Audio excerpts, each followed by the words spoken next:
मग काय असे घटक आहेत, काय कारण आहे की ज्याच्यामुळे बाळापर्यंत रक्तपुरवठा होत नाही, रक्त पोहोचत नाही? त्यातलं सगळ्यात महत्त्वाचं कारण आहे ते म्हणजे inadequate rest. Yes, inadequate rest. ज्या वेळेला आई डाव्या कुशीवर वळून पडून असते, आराम करत असते, त्यावेळेला तिच्या गर्भाशयाला सगळ्यात चांगला रक्तपुरवठा असतो. त्याच्यामुळे आईच्या हृदयाचा रक्तपुरवठा चांगला असतो, त्याच्यामुळे हृदयातून ब्लड चांगलं पंप आउट होतं.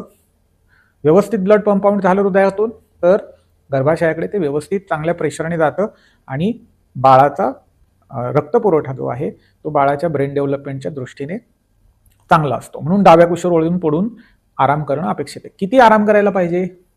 तर आम्ही साधारण सांगतो की रात्री 10 तास आणि दुपारी 4 ते 6 तास डाव्या कुशीवर वळून पडून आराम करायचा. झोप लागायची गरज नाही, फक्त पडून राहायचं आहे.